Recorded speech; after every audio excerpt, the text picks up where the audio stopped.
Hi guys the Kerala story అని చెప్పి మళ్ళీ ఒక కొత్త మూవీ వచ్చింది. ఇంతకుముందు వచ్చిన కేరళ స్టోరీకి దీనికి సంబంధం ఏం లేదు, అసలు కంటిన్యూషన్ పార్టే కాదు. ఇది చూడాలంటే అది చూడాల్సిన అవసరం ఏం లేదు. This is separate stand alone movie. ఇంకా మూవీ ఎలా ఉందని మాట్లాడుకునే ముందు దీన్ని 2 పార్ట్స్ గా డివైడ్ చేద్దాం. మూవీని మూవీ లాగా చూస్తే ఎట్లా ఉంది, రియల్ లైఫ్ లో మ్యాచ్ చేసుకుంటే ఎట్లా ఉంది, ఈ రెండు సినారీస్ మాట్లాడుకుందాం. సో కొంచెం ఓపిక తెచ్చుకుని చూడండి please. Please try to understand. ఈ మూవీ గురించి మాట్లాడుకుందామన్నా, ఈ మూవీ టాపిక్స్ గురించి మాట్లాడుకుందామన్నా కానీ కొంచెం మూవీలో సీన్స్ స్పాయిలర్ చెప్పాల్సి ఉంటుంది. సో ప్లీజ్ బీ అవేర్, ఈ వీడియోలో స్పాయిలర్స్ ఉంటాయి. సో మూవీ స్టోరీ వచ్చేసి బేసిక్ గా ముగ్గురు ముస్లిమ్స్ ఉంటారు. వీళ్ళ మెయిన్ అజెండా వచ్చేసి ఇండియాలో ఆల్మోస్ట్ అందరి హిందూ లేడీస్ ని ముస్లిం లాగా కన్వర్ట్ చేయాలని చెప్పి వీళ్ళ మెయిన్ అజెండా ఉంటది. దానిలో పాటే ఒక్కొక్కరు ఒక్కొక్క అమ్మాయిని చూస్ చేసుకుంటా ఉంటారు, ట్రాప్ చేస్తారు, వాళ్ళని లవ్ చేస్తారు, వాళ్ళతో పెళ్లి చేసుకుంటారు, వాళ్ళతో కాపురం చేస్తారు, పిల్లల్ని కూడా కంటారు. దెన్ రిపీట్ ఇంకొక అమ్మాయిని తెచ్చుకుంటారు, సేమ్ ప్రాసెస్ రిపీట్ అవుతా ఉంటుంది. It's like circle. సో ఎంతమంది అమ్మాయిల్ని కన్వర్ట్ చేసి అంత డబ్బులు ఇస్తారు, అంత ఇమేజ్ వస్తుంది, అంత ఇండియాలో పాపులేషన్ పెరిగిపోతుంది ముస్లిమ్స్. ఇది వాళ్ళ అజెండా. సో దీనిలో భాగంగా ఒక ముగ్గురు అమ్మాయిని సెలెక్ట్ చేసుకుంటారు. ఈ ముగ్గురు అమ్మాయిలకి సెపరేట్ గా వాళ్ళ కెరియర్ అంబిషన్స్ ఉంటాయి, వాళ్ళ ఫ్యామిలీతో బాండ్ ఇవన్నీ బాగానే చూపిస్తారు. ఫస్ట్ హాఫ్ వరకు కొంచెం కంఫర్టబుల్ అని అనిపిస్తుంది, పర్లేదు ఓకే బయట జరుగుతున్న అన్ని కొంచెం న్యాచురల్ గా చూపిస్తారు అనిపిస్తుంది. కానీ ఎప్పుడైతే మూవీ సెకండ్ హాఫ్ లోకి ఎంటర్ అవుతుందో సెకండ్ హాఫ్ లో మూవీ చాలా డార్క్ టోన్ లోకి వెళ్ళిపోతా ఉంటుంది. చాలా అంటే చాలా అన్కంఫర్టబుల్ సీన్స్ వస్తూనే ఉంటాయి. మీకు ఒక ఎగ్జాంపుల్ గా చెప్పాలంటే, ఈ ముగ్గురు ముస్లిమ్స్ లో ఒక అబ్బాయి తను ప్రేమించిన అమ్మాయిని, పెళ్లి చేసుకున్న అమ్మాయిని ఇంటికి తీసుకొచ్చి ఆమెను వేశ్యలాగా, ఆమెను ప్రాస్టిట్యూట్ లాగా మార్చేసి నాన్ స్టాప్ గా కంటిన్యూస్ గా కనీసం 10 మంది అబ్బాయిలతో కలిపి ఆ పని చేపిస్తాడు, బలవంతంగా చేతులు కాళ్ళు కట్టేసి. సెకండ్ వచ్చేసి ఒక అమ్మాయి తను బూర్కా వేసుకోమంటే వేసుకోదు, కల్మా చదవమంటే కల్మా చదవదు అని చెప్పి తనకి బీఫ్ బలవంతంగా తినిపిస్తా ఉంటారు. తన కేరళ అమ్మాయి స్టిల్ తనకి బలవంతంగా బీఫ్ తినిపిస్తా ఉంటారు, బికాస్ ఈజ్ అ హిందూ. ఆ సినిమా తను చాలా అంటే చాలా హారిబుల్ గా చూపించారు. ఇంకా క్లైమాక్స్ లో కూడా ఇంకొక హారిబుల్ ఇన్సిడెంట్ ఉంది అని నేను చెప్పదలుచుకోవాలి, బికాస్ అది మనకి చెప్పినా అనుకో మీకు స్పాయిలర్ అయిపోతుంది. I don't want to say, but మూడో అమ్మాయికి జరిగే ఒక అన్యాయం అది నేను చెప్పదలుచుకోలేదు, మీరు వెళ్ళి మూవీలో చూసుకోండి.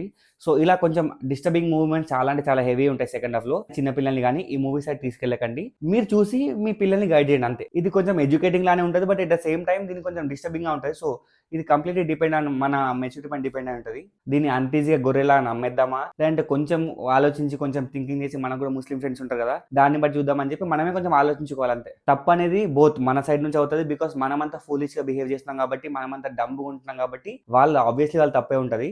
ఈ పాయింట్ పైన మూవీ మొత్తం నడుస్తూ ఉంటుంది. నేను చెప్తున్నా కదా, movie run time 2 hours 20 minutes ఉంటే not even 2 minutes, not even 1 minute మనం ఫేస్ ఇట్లా పక్కకు తిప్పుకోము, డైవర్ట్ అవ్వము. అంటే through out the 2.5 hours movie మనల్ని ఎంగేజ్ చేస్తూనే ఉంటారు. అంటే అంత ఇంట్రెస్టింగ్ గా గ్రిప్పింగ్ గా నడిచింది. జస్ట్ యాజ్ అ మూవీ లాగా చూస్తే మాత్రం ఇంట్రెస్టింగ్ గానే ఉంది, ఎంగేజింగ్ గా ఉంది, కొంచెం భయపెట్టేలానే ఉంది. బట్ రియల్ లైఫ్ గురించి మాట్లాడుకుంటే, ఫస్ట్ అమ్మాయి స్టోరీ గురించి మాట్లాడుకుందాం. తను ఒక కేరళ అమ్మాయి, తను చాలా బ్రాడ్ మైండెడ్ మెచ్యూర్ లాగా ఆలోచిస్తా అనుకుంటాం. ఈ అమ్మాయి ఒక ముస్లిం అబ్బాయిని ప్రేమించింది. ఆ ముస్లిం అబ్బాయి ఎవరు, తనకు ఆల్రెడీ పెళ్లి అయిపోయింది, డైవర్స్ ఇస్తున్నా అని చెప్పిండు. అసలు ఎందుకు ప్రేమించాలి, వై అంత డమ్ ఎందుకు? సరే ప్రేమించింది, కన్ఫర్మ్ చేసుకుందా, డైవర్స్ తీసుకున్నా లేదా కన్ఫర్మ్ చేసుకుందా, చేసుకోలేదు, డైరెక్ట్ గా వెళ్ళిపోయి వాటితో లివిన్ లో ఉంది. ఎందుకు అంటే బేసిక్ కన్ఫర్మేషన్. ఒక అబ్బాయితో లివిన్ వెళ్తున్నావు, ఒక అబ్బాయిని పెళ్లి చేసుకున్నాం అనుకున్నప్పుడు ఒక బేసిక్ కామన్ సెన్స్, వాడి డైవర్స్ అయిందా లేదా, వాడి బ్యాక్గ్రౌండ్ ఏదైనా చూసుకోమా. లిటరల్ గొర్రెలాగా వాడు అంటే వెళ్ళిపోవడమేనా? మరి ఇంత గొర్రెలాగా ఉన్నారని చూపించాలా మ్యాండేటరీగా? ఉండొచ్చేమో, ఉన్నారు పక్కా ఉండే ఉంటారు. బట్ నేనేమంటే ప్యూర్ మన తప్పే, మనం ఇట్లా గొర్రెలా ఉండడం వల్లనే అట్లాంటి జరుగుతున్నాయని చెప్పి నేను అంటా. ఇంకా సెకండ్ అమ్మాయి కేసు వచ్చేసి తను లిటరల్ గా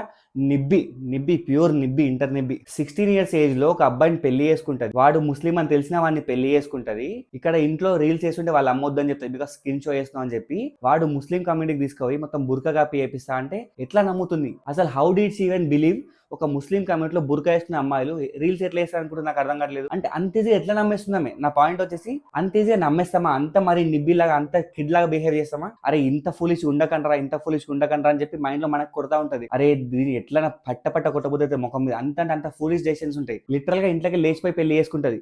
వాళ్ళ మదర్ వాళ్ళు వచ్చి కంప్లైంట్ చేస్తే పోలీస్ స్టేషన్ లో స్టిల్ ఆమె చెప్తుంది, డిఫెండ్ చేసుకుంటుంది, నేను ఇంకా మైనర్ ని కాదు, నేను ఇంకా మేజర్ ని అయిపోయింది చెప్పి నా కన్సెంట్ తో పెళ్లి అయిపోయిందని చెప్పి. నాకైతే పిచ్చి లేచిపోయింది, ఇలా కొట్టబుద్దైనా అంటే అంత ఫూలిష్ ఎట్లా ఉంటారు అబ్బా? మనల్ని ఎవరైతే కన్వర్ట్ చేద్దాం అనుకుంటారో కమ్యూనిటీ, వాళ్ళ తప్పు ఉంది, 100% వాళ్ళ తప్పు ఉంది. బట్ అంత ఈజీగా ఎట్లా నమ్ముతున్నాం వాళ్ళని? How do we even believing అలాంటి పీపుల్? వీ డోంట్ నో వాళ్ళకి రైట్ ఆ రాంగ్ అని మాకు తెలియదు, బట్ ఎందుకు నమ్ముతున్నాం వాళ్ళని? వై అంత బ్లైండ్ గా ఎట్లా ఒప్పుకుంటున్నాం, అంత బ్లైండ్ ఎట్లా కన్వర్ట్ అయిపోతున్నాం? సో ఇదొక సెకండ్ కన్సర్న్. థర్డ్ కేసులో ఒక అమ్మాయి ఒక అబ్బాయిని ప్రేమించింది, వాడు హిందూ అనుకుని పెళ్లి చేసుకుంది, వాళ్ళ ఇంట్లో చెప్పేసింది, వాళ్ళ ఇంట్లో బయట గెంటేసిరామని. ఓకే వెళ్ళిపోయింది, బయటకు వెళ్ళిపోయి వీళ్ళు సపరేట్ కాపురం పెట్టింది. తర్వాత షీ అండర్స్టూడ్ వాడు ముస్లిం అని తెలిసిపోయింది కదా. ముస్లిం అని తెలిసిపోయినప్పుడు ఎందుకు యాక్సెప్ట్ చేస్తున్నావు నువ్వు? వాడిని చెంపమేలాగి కొట్టెళ్ళిపోవచ్చుగా.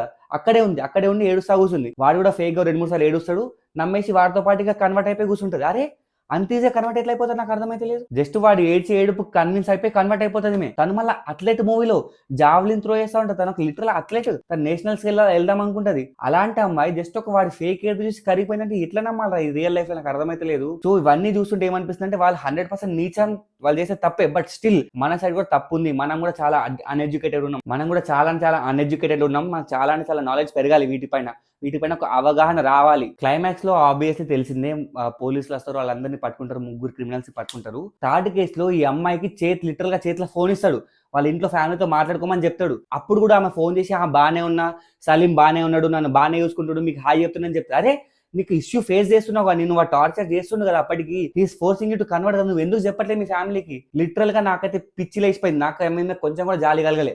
నిజంగా చెప్తున్నా కదా, ఫూలిష్నెస్, లిటరల్ గా గొర్రెలాగా కనిపిస్తుంది నాకు ఆమె. ఒక్క కాల్ చేసి మమ్మీ నాకు ఇట్లా ఇబ్బంది పెడుతుంటే వాళ్ళు ఉరుక్కుంటా పోలీసులు పిలుచుకొస్తారు కదా, చేది బానే ఉన్నా అని చెప్తుంది. మళ్ళీ క్లైమాక్స్ ఏమైతే హ్యాంగ్ చేసుకుని చచ్చిపోతుంది, సింపుల్ గా లెటర్ రాసి పెడుతుంది. అప్పుడు పోలీసులు వచ్చి చూసి వాళ్ళని తీసుకెళ్తారు జైల్లోకి. ఇదేదో ముందే చేసి ఉంటే, ఫోన్ చేసినప్పుడు చెప్పేసి ఉంటే అయిపోతుండే కదా. ఇక్కడ ఇంకొక లూప్ హోల్ ఏమంటే అసలు పోలీసులు ఎట్లా వచ్చారు అక్కడికి తెలియదు, చూపెట్టలే ప్రాపర్ ఎట్లా వచ్చిందని చెప్పి. సో ఈ థర్డ్ క్రిమినల్ దొరకడం అనేది చాలా ఈజీగా చూపించేసారు. నాకు అంత కన్విన్సింగ్ అనిపించలేదు. సో క్లైమాక్స్ నాకు ఎందుకు అంత గొప్పగా అనిపించలేదు. But through out the movie మాత్రం చాలా ఎంగేజింగ్ అనిపించింది, చాలా ఇంట్రెస్టింగ్ అనిపించింది. నేనైతే ఒకటే చెప్తా, లేడీస్ ప్లీజ్ ఈ మూవీ చూడండి, చూసి కొంచెం ఎడ్యుకేట్ అవ్వండి. ఎవరిని నమ్మాలి, ఎందుకు నమ్మాలి, వాళ్ళ బ్యాక్గ్రౌండ్ ఏంటి తెలుసుకోండి. గుడ్డిగా నమ్మేయకుండా ఒక్కసారి వెళ్ళి చూసి ఒకసారి బ్యాక్గ్రౌండ్ వెరిఫికేషన్ చేసుకొని కరెక్ట్ అయినా కదా అని చెప్పి 100 సార్లు ఆలోచించి దెన్ టేక్ అ డెసిషన్. ఇందులో నిజాలేని ఆ 3 కేసులు నిజంగా అయినాయి అంటే అయ్యే ఉంటే మనకు అవ్వకపోయిండొచ్చు, మనకు తెలియదు, we don't know.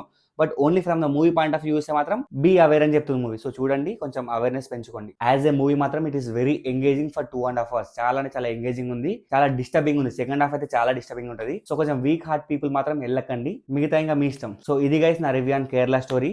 I would definitely suggest you to go and watch this movie. Video నచ్చితే please do like, share, subscribe to movie మంచి. జిందాబాద్.